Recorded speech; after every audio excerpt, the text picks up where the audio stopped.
They believed they had saved the universe. They built perfect halls where culture could not age, could not fail, could not scream, where songs existed without vibration, where joy was allowed, but only without sweat, where life was reduced to something clean, labeled, and quiet. Then humanity arrived. The museums did not explode. The systems did not collapse. They simply emptied. Because while the conglomerate trapped meaning behind glass, humans proved something deeply unsettling.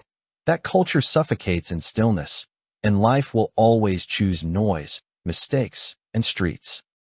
And now you are about to learn why the most dangerous rebellion in the galaxy was not a war, but the decision to live. Cold air flowed through the halls with the soundless precision of a held breath, brushing against crystal walls that refracted light into disciplined spectra. Every surface gleamed with calculated restraint, carrying no scent beyond filtered sterility and no warmth beyond what was mathematically necessary to prevent decay. The curatorial conclave moved through this stillness in slow, synchronized patterns, their elongated forms barely disturbing the regulated atmosphere. Sensors whispered data into the lattice beneath their feet, confirming that temperature, pressure, and humidity remained within acceptable fractions of a degree. Here, culture was immobilized. Within transparent chambers stood civilizations reduced to immaculate fragments. Instruments hung frozen in mid-purpose, their strings forever tuned, yet never played. Garments rested on sculpted forms, preserved from sweat, friction, and the intimacy of living skin. Visual records looped endlessly, displaying rituals without fatigue, mourning without tears, joy without noise. Each artifact bore a label etched in luminous script, stripped of contradiction and discomfort, refined into something safe. To the conclave, this was not theft. This was salvation. They remembered the chaos of uncurated species, worlds where songs evolved faster than records, where traditions fractured under migration and grief, where emotion overrode efficiency. Entire civilizations had consumed themselves through excess, improvisation, and unbounded choice.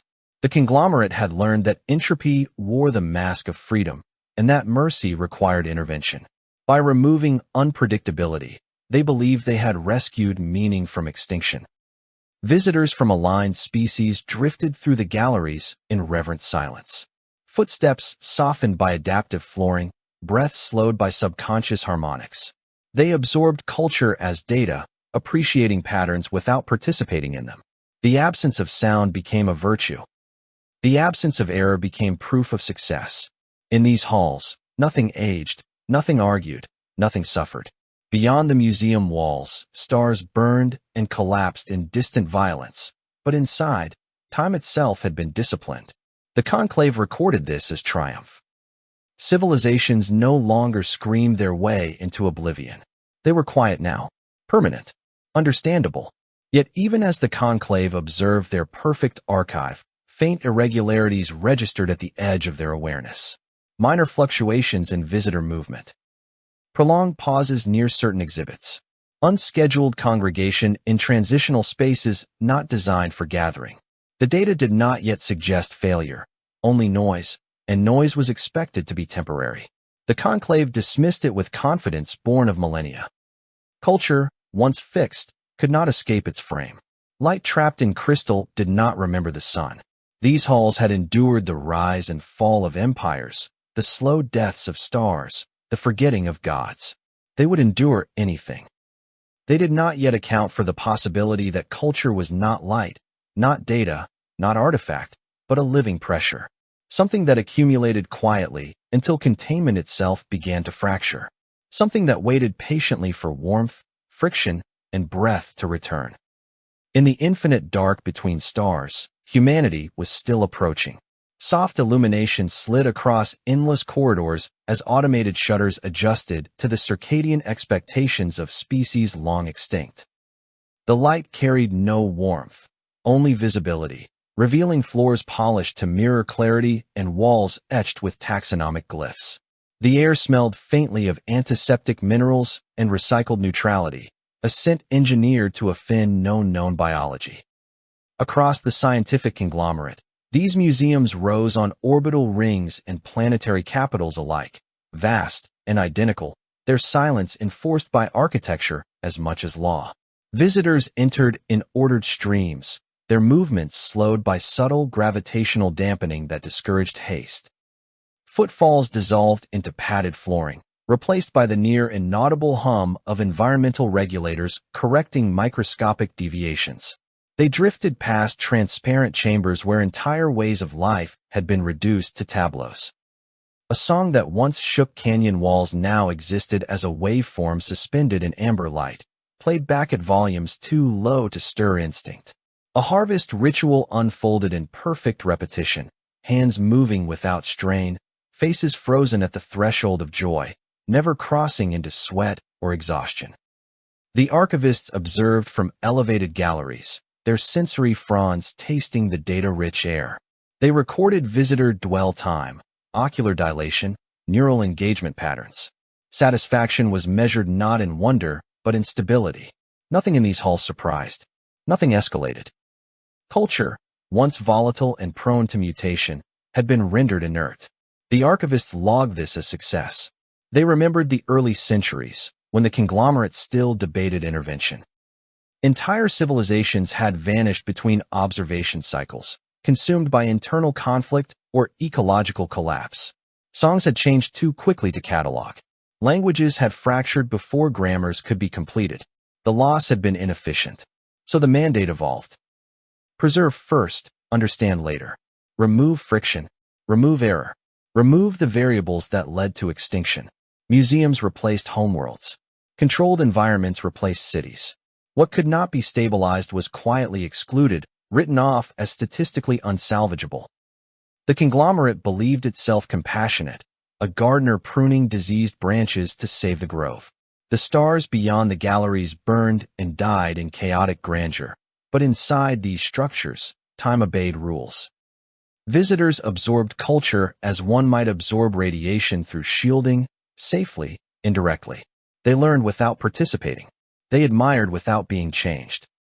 Emotional responses were permitted only within regulated thresholds, and even grief was curated, its sharp edges smoothed into palatable reflection.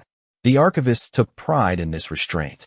Emotion unchecked had ended too many species. In one wing, dedicated to pre-industrial societies, tools lay arranged with mathematical symmetry. Scratches and where marks had been digitally reconstructed to imply use.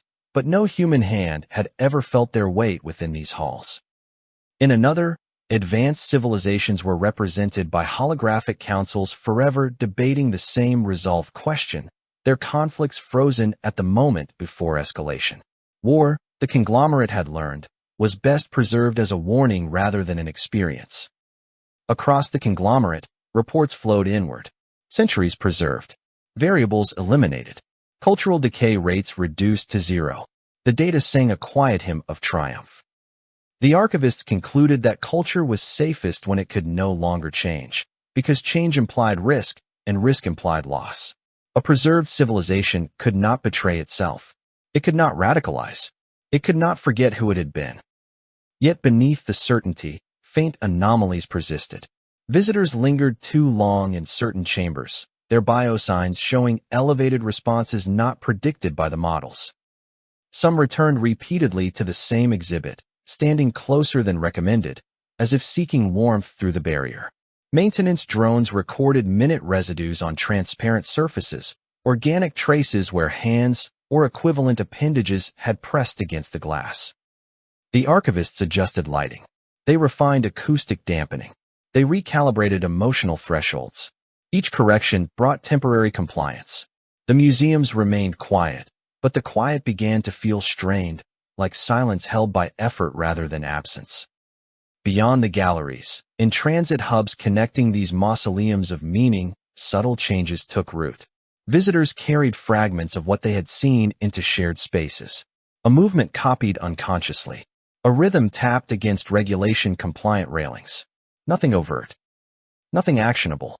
The conglomerate cataloged none of it, because it fell below the threshold of concern. The contrast between the infinite void outside and the curated stillness within grew more pronounced. Stars exploded without regard for preservation. Nebulae twisted into shapes no archive could predict. Against that backdrop, the museums stood as monuments to control, asserting that meaning could be extracted from the universe and stored like fuel against the darkness. Humanity, at this stage, existed only as a footnote in conglomerate projections, a species flagged for future assessment. Their worlds burned brighter and dirtier than most, their transmissions filled with noise, laughter, grief, and contradiction. Early observers noted alarming rates of cultural mutation, a refusal to stabilize even under pressure. The archivists marked this as dangerous but intriguing, a problem for another century. Inside the museums, time passed without leaving marks. Outside, it carved scars into planets and people alike. The conglomerate trusted its walls to hold. They trusted silence to preserve. They trusted that life, once removed from the streets and sealed behind crystal, would accept stillness as survival. They did not yet understand that some cultures were not meant to be watched. They were meant to be touched, shouted, broken, rebuilt. They did not yet know that meaning could suffocate when denied air. And they did not yet feel the approaching pressure of a species that carried its culture not in artifacts, but in bodies that refused to stand still. Across the conglomerate, the museums remained immaculate, mausoleums of meaning glowing softly against the dark. The archivists recorded another cycle of perfect preservation. Somewhere far beyond their sensors, humanity continued to move, to change, to make noise. The distance between those two states grew thinner with every passing moment, like glass under stress, waiting for a sound loud enough to shatter it. The first human cargo craft breached the conglomerate docks, trailing heat, vibration, and an unapproved density of noise. Crates scraped metal as they were lowered, their surfaces sweating condensation that carried the sharp sting of spice, old oil, and something unmistakably organic. The air processors hesitated, filters recalibrating in visible confusion as unfamiliar particulates spread through chambers designed to smell like nothing at all. Lights flickered, not from malfunction, but from human shadows moving too quickly, too irregularly, across polished floors. Humanity entered the conglomerate already classified as an anomaly. Their data streams had refused to stabilize during preliminary observation, cultural variance spiking and collapsing without predictable rhythm. Where other species converged toward equilibrium, humans oscillated, contradicting their own trends within a single generation. The archivists flagged this behavior as inefficient, dangerous, and statistically unsustainable. Still, protocol demanded preservation. Entire wings were prepared in advance, immaculate galleries calibrated for an idealized human median that did not truly exist. The humans did not arrive as the models predicted. They came layered in mismatched fabrics, carrying personal items that defied categorization. Some clutched worn objects with chipped edges and softened corners, artifacts that registered high emotional resonance, but no clear function. Their bodies moved with constant micro-adjustments, hands touching walls, railings, each other, as if balance itself were negotiated moment by moment. Their internal heat exceeded projections, radiating through the sterile air and raising local temperatures by unacceptable margins. Instruments emerged from the crates next, and the conglomerate systems registered immediate noncompliance. Strings resisted calibration, skins warped under controlled humidity, metallic components vibrated at frequencies outside approved ranges. When automated tuners attempted correction, the instruments responded with further deviation, producing sounds that cracked against the silence like fractures forming in glass. Archivists logged the noise as contamination. The humans absorbed it as presence. They were escorted toward their assigned spaces, but movement slowed as proximity increased. Individuals clustered without directive, drawn together by invisible gradients of familiarity. The first unauthorized gathering did not begin with defiance or planning. It began with two humans stopping within arm reach, adjusting their pace to match one another, and unconsciously creating a pocket of altered gravity. Others drifted closer, their trajectories bending toward that shared center. Bodies aligned, breaths synchronized, and the regulated flow of the corridor disrupted itself around them. The conglomerate sensors recorded a rise in ambient sound, not speech alone, but layered noise. Footsteps out of sequence. Fabric brushing skin. A low hum produced by human throats without conscious intent. The sound carried warmth, vibration, and a subtle irregularity that resisted suppression. Environmental dampeners engaged, reducing amplitude, but the humans compensated instinctively, leaning closer, amplifying contact. Meaning passed between them without formal exchange, transmitted through posture, expression, and the simple fact of nearness. Fear threaded through the humans as well, though the conglomerate struggled to isolate it. It appeared in clenched jaws, restless fingers, and the way eyes kept returning to exits. These were fragile bodies, aware of the vastness surrounding them, aware of their statistical insignificance in a universe of older, calmer minds. Their hearts accelerated under the weight of observation. Yet fear did not scatter them. It compressed them, driving them inward toward shared heat, shared breath, shared existence. Archivists intervened, deploying soft barriers and directional cues, attempting to restore flow. The humans complied superficially, dispersing enough to satisfy immediate protocols. But the dispersion was incomplete. Residual clusters persisted, reforming as soon as enforcement relaxed. The conglomerate noted the behavior as inefficient social bonding, a primitive trait expected to diminish under controlled conditions. It did not. As hours passed, human habits began to imprint themselves on the environment. They sat on floors not intended for rest, their body heat leaving temporary impressions in temperature logs. They leaned against walls, smudging surfaces with oils that resisted immediate sterilization. They marked time not by cycles or signals, but by hunger, fatigue, and memory. Some ate together even when sustenance could have been consumed alone, their meals messy, aromatic, and deeply human. The contrast between scale and fragility became impossible to ignore. The conglomerate halls stretched beyond sight, engineered to endure stellar lifespans, while the humans within them bore scars, tremors, and soft tissue vulnerable to the slightest miscalculation. Their lives measured not in epochs but in heartbeats, each one finite and fiercely defended. Yet within that vulnerability burned a density of meaning that the archivists had never successfully quantified. Data streams spiked as cultural cross-contamination began almost immediately. Humans interacted with preserved exhibits not as observers, but as mourners, mimics, and challengers. They copied gestures from extinct species, imperfectly, adding variations that no model had predicted. They reacted emotionally to frozen rituals, their biosigns flaring with grief for people they had never met. The conglomerate flagged this as projection error. Humanity experienced it as empathy. The first festival did not announce itself. There were no permits requested, no schedules filed. It emerged organically, a convergence of sound, movement, and shared release in a space between galleries where traffic overlapped. Someone produced rhythm from a damaged container. Another answered with clapping, offbeat but enthusiastic. Others joined, adding voices that cracked and wavered, untrained and unashamed. The noise rose, not in defiance, but in relief. Archivists moved to shut it down. Protocols engaged. Barriers formed. Alarms softened to avoid panic. But the humans adapted faster than systems recalibrated. They shifted positions, carried the energy with them, reforming the gathering beyond containment fields. The conglomerate recorded cascading control failures, each minor, each within acceptable loss parameters. Taken together, they formed a pattern the archivists did not yet recognize. Humanity had not refused preservation through force. They had undermined it through presence. By existing too loudly, too closely, too inconsistently, they introduced friction into a machine designed for stillness. Their culture refused to lie flat behind glass.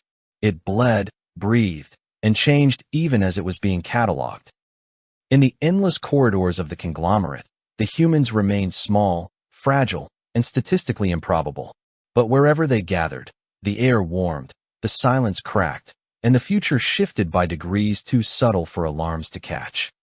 Life, compressed into vulnerable bodies, had begun to push back against infinity. Heat bloomed where none had been permitted to exist, rolling through corridors in uneven waves as cooking surfaces flared too high and too fast. Oil hissed and popped against alloys meant only for transit, releasing thick aromas of salt, char, and fermented spice that overwhelmed the sterile filtration systems. Smoke curled upward, staining light into warmer hues as laughter burst and scattered, ricocheting off walls engineered to absorb sound rather than return it. The conglomerate's silence cracked, not in a single fracture, but in thousands of small, persistent breaks. Corridors lost their function first. What had been lines of movement became places of pause, then gathering, then convergence. Humans leaned carts and crates into makeshift stalls, arranging food and objects without symmetry or permit. Foot traffic slowed into wandering, purposeful meandering that ignored optimal routing. Atriums followed, their vast open volumes filling with bodies, color, and motion. The floors warmed under clustered feet, temperature logs drifting steadily upward as human presence altered the environment simply by remaining in it. Rhythms emerged everywhere, rarely in agreement. Hands struck surfaces in uneven time. Feet shuffled, stumbled, recovered, and continued. Instruments screamed and whispered, strings snapping under tension before being tied back together with improvised knots that altered pitch but preserved momentum. Voices overlapped without hierarchy, rising and falling unpredictably, sometimes dissolving into laughter so sudden and sharp it startled even the humans themselves. Mistakes accumulated like confetti, visible and celebrated rather than erased. Food burned often. Smoke alarms triggered and were ignored. Meals spilled onto the floor and were scraped up, shared, laughed over, and consumed anyway. Scalded fingers were shaken in the air before returning to work. Scar tissue formed in real time. Small injuries folded into memory rather than recorded as incidents. The conglomerate observers noted unacceptable risk exposure and escalating deviation from preservation protocols. They could not reconcile why human vital signs spiked toward health rather than collapse. The humans moved as if rediscovering gravity together. They bumped shoulders, adjusted pace, caught one another when balance failed. Apologies passed through gestures, smiles, shared glances, never slowing the flow. These bodies were fragile, easily bruised, easily broken, yet they pressed close regardless, heat shared as if it were resource rather than hazard. In these improvised streets, proximity became safety, and isolation felt dangerous. Lighting systems struggled to adapt. Human gatherings demanded shadow and glare in equal measure, faces half illuminated by flickering sources dragged in from unauthorized zones. Reflections multiplied in polished surfaces, turning crowds into infinite extensions of themselves. The conglomerate read this as visual noise. Humans read it as belonging. Each reflection confirmed presence, multiplied identity, dissolved the fear of being alone inside structures older than their recorded history. Observers recalibrated sound dampeners again and again. The decibel levels rose anyway, not always in volume, but in texture. The noise carried emotional density that algorithms could not flatten. Laughter vibrated with exhaustion. Music dragged sorrow behind it like a comet tail. Even silence, when it briefly returned, carried the weight of anticipation rather than emptiness. The conglomerate cataloged escalating instability across multiple halls, yet could not identify a single point of failure. Children appeared where none were expected, smaller bodies weaving through legs, mimicking movements without understanding purpose. They learned by copying error, falling and rising with relentless persistence. Adults watched them with attention that never fully relaxed, hands hovering close, eyes scanning for threats even in moments of joy. This vigilance coexisted with celebration, a constant internal negotiation between fear and hope that no archive had ever captured. The conglomerate deployed corrective measures. Barriers rose and fell. Environmental parameters shifted. Enforcement drones hovered at regulatory distances, their presence acknowledged and absorbed rather than challenged. Humans flowed around them, reshaping paths without confrontation. When space closed, they found another. When sound was suppressed, they leaned closer. Each correction produced adaptation, not compliance. Data flooded the observer galleries. Noise levels exceeded tolerance. Structural usage deviated from design. Cultural contamination crossed species boundaries as non-human visitors lingered, their own patterns subtly altered by exposure. The conglomerate flagged these as cascading errors. They did not yet see them as symptoms of vitality. Precision collapsed in measurable increments, and with each collapse, human biosigns surged towards something like collective health. At night cycles, when enforced rest should have restored order, the warmth lingered. Residual scents clung to surfaces, defying sterilization. Walls retained echoes, faint but persistent, like memory refusing erasure. Humans slept in clusters, bodies pressed together on floors never meant to cradle flesh. Their breathing synchronized in waves, fragile and defiant in equal measure. Dreams flickered behind closed eyes, carrying fragments of lost homes and imagined futures into alien architecture. From above, the conglomerate saw disorder spreading, not explosively, but steadily, like roots seeking cracks. The halls remained intact. No violence erupted. No systems failed catastrophically. And yet the intended function of the museums began to unravel.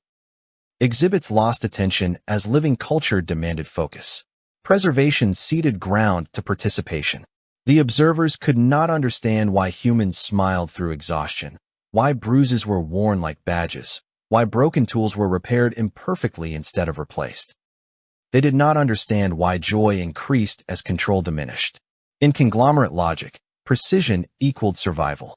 In human practice, precision suffocated. Scale pressed down from every direction. These halls had outlasted stars. These walls had watched species fade into data.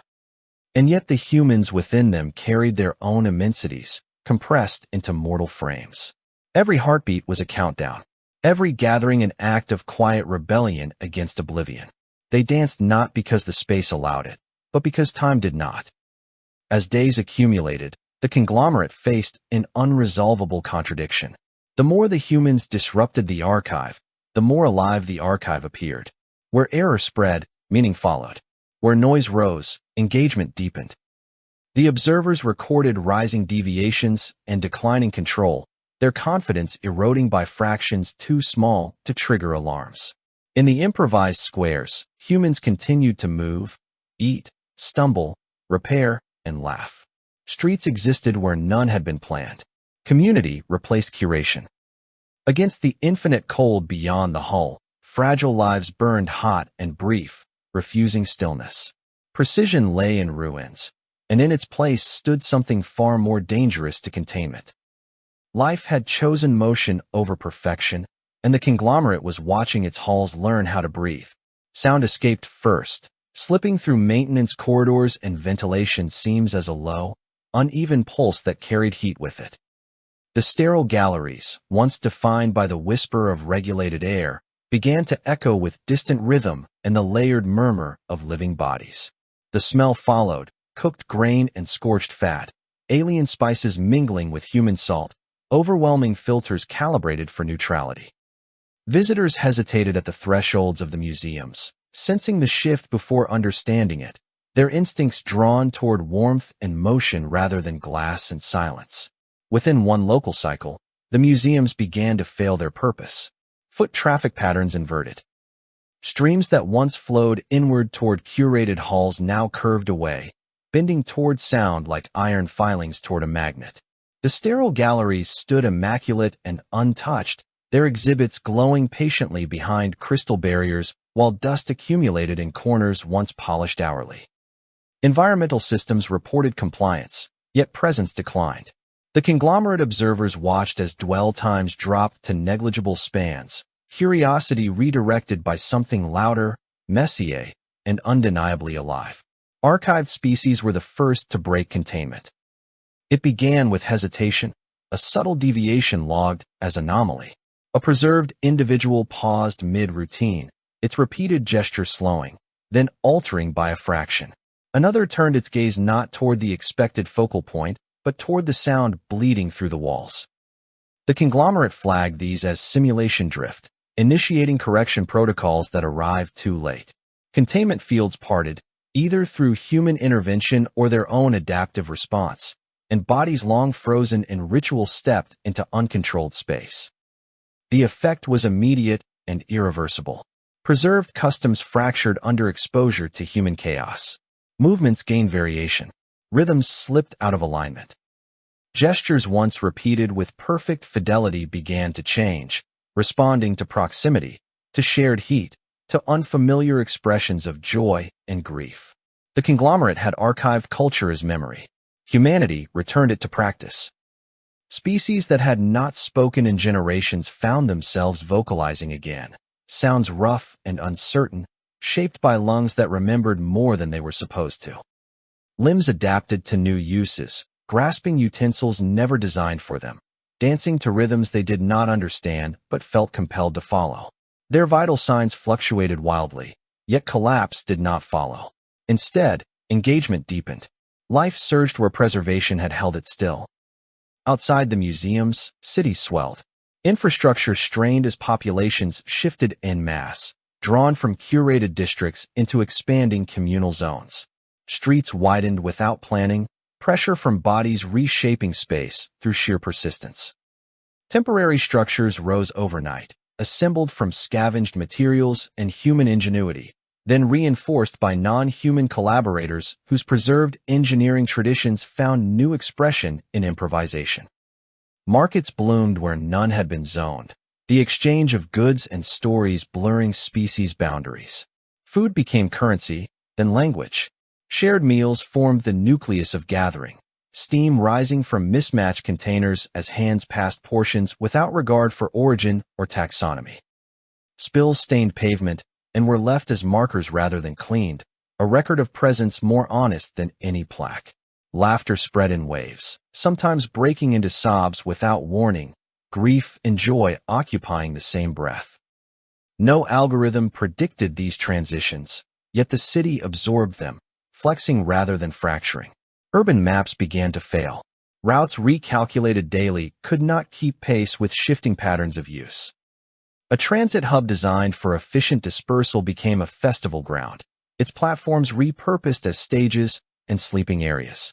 Power grids fluctuated under uneven demand, yet blackouts were rare, compensated by cooperative load sharing and human tolerance for inconvenience. Where systems faltered, people adapted, carrying light by hand, sharing warmth by proximity. The conglomerate issued advisories. Preservation integrity had fallen below acceptable thresholds. Cultural contamination crossed multiple classifications. Entire archives reported zero visitation while nearby districts exceeded population projections by exponential margins. Observers watched from elevated platforms, their data streams filled with red flags and unresolved variables. They could not identify a single enemy action, only the quiet abandonment of their halls. Humanity moved through this transformation with exhaustion etched into posture and eyes. Sleep came in fragments, taken when possible, bodies curled against walls or one another. Bruises darkened skin, burns blistered fingers, and voices grew hoarse from use. Fear lingered beneath the celebration, an awareness of fragility amplified by scale. These structures were ancient, these powers immense. Human lives remained brief and breakable. Yet hope threaded through everything. Small habits anchored them. A repeated hand wash before meals, even when water ran scarce. A shared glance before stepping into a crowd. The careful repair of a broken instrument rather than its replacement, honoring the continuity of effort. These details accumulated into resilience, a refusal to surrender meaning to efficiency. Humanity survived not by ignoring vulnerability, but by gathering around it. The conglomerate attempted to reassert control through policy and architecture, but found themselves negotiating with emptiness. The museums stood pristine and deserted, their exhibits intact but irrelevant. Culture had migrated, escaping containment not through destruction, but through disinterest. Glass cases reflected only themselves. Labels glowed unread. In the cities, something unprecedented took root. Archived species, once passive subjects, became neighbors and collaborators. Their histories merged with human improvisation, creating hybrid traditions that defied classification. Songs emerged that no archive could trace to a single origin. Rituals adapted nightly, shaped by whoever arrived last. The conglomerate saw disorder. The participants felt continuity. Against the infinite void beyond the city domes, life pressed outward, fragile and defiant. These gatherings burned bright and brief, each moment aware of its own impermanence. That awareness sharpened experience rather than dulling it. Every shared meal carried urgency. Every celebration defied entropy not by resisting change, but by embracing it fully. By the end of the cycle, the conglomerate faced an outcome they had never modeled. Preservation had succeeded, yet meaning had escaped. Culture had not died in the museums. It had simply left. The cities pulsed with movement, heat, and sound, their maps rewritten by feet and habit rather than decree. Life had chosen the streets. Heat shimmered above the streets where once only regulated airflow had moved. The sound was constant now, not a single rhythm but a living interference pattern of footsteps, voices, improvised music, machinery under strain, and laughter breaking apart into exhaustion. Smoke curled from open cooking rigs and makeshift forges, carrying the layered scents of oil, spice, metal, and sweat. Light spilled unevenly from repurposed infrastructure, flickering where power grids bent under demand, bathing faces in gold and shadow. Life pressed outward, refusing symmetry. When the conglomerate issued its final assessments, the contrast was undeniable. Their halls stood empty. Automated custodial systems continued their cycles with perfect obedience. Floors shone. Climate remained balanced to fractions of a degree. Displays glowed behind crystal, annotations pristine and complete. No decay registered. No alarms sounded. Preservation had succeeded in every metric that mattered to the algorithms. Yet the presence counters remained at zero, their readings stretching across cycles like flat lines. Beyond the museum walls, entire worlds pulsed. Cities had grown dense and irregular, their shapes dictated by habit rather than plan. Streets curved where people lingered. Open squares formed around shared fires and collapsed again when attention shifted elsewhere. Buildings layered themselves in generations of repair, human hands and alien appendages working side by side, reinforcing weak points not because codes demanded it, but because someone noticed strain. Infrastructure had learned to flex, not through redesign, but through constant use and adaptation. The conglomerate compiled data with mounting unease. Cultural transmission rates exceeded historical baselines by orders of magnitude. Hybrid practices emerged faster than classification could follow. Rituals appeared, vanished, and reappeared altered within a single local cycle. Meaning propagated not through preservation nodes, but through proximity, through shared exhaustion and shared meals, through the simple act of being present when something happened. Humanity stood at the center of this turbulence, not as conquerors, but as catalysts. They bore the marks of the process openly. Skin carried scars old and new. Eyes reflected sleeplessness and stubborn warmth. Bodies moved with practiced care around strangers, adjusting pace, offering space, closing ranks when needed. Fear never left them entirely. It lived in the way hands checked tools twice, in the way groups instinctively counted heads after surges of sound. Loss had taught them vigilance. Survival had taught them connection. They had not argued against the archives. They had not sabotaged them. They had simply lived too loudly nearby. The conglomerate attempted theoretical reconciliation. They reviewed their founding principles, tracing them back through epochs of collapse and calculation. Every extinction they had witnessed shared common factors: inefficiency, unpredictability, emotional escalation. Their response had been to remove those variables, to freeze culture at its most legible point. Humanity introduced a counterexample not through rhetoric, but through persistence. Despite inefficiency, despite chaos, despite constant emotional volatility, they endured. More than that, others endured with them. Archived species, once preserved as static lessons, now contributed to living systems. Their ancient knowledge found new relevance when freed from repetition. Agricultural techniques adapted to unfamiliar soils. Architectural forms evolved under shared stress. Old songs, once stored as perfect waveforms, regained breadth and variance, shaped by new throats and new meanings. The conglomerate recorded these developments with instruments designed for decline and struggled to interpret growth. The universe beyond these worlds remained vast and indifferent. Stars continued their silent cycles of creation and annihilation. Radiation storms tore through unshielded regions. Gravity wells devoured matter without preference. Against that scale, the gatherings below were insignificant, brief sparks on cosmic timelines. Humanity understood this better than most. Their history was a catalog of endings survived, of civilizations rebuilt on ruins still warm.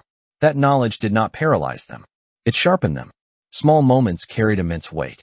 A shared cup passed until empty. A tool repaired one last time instead of discarded.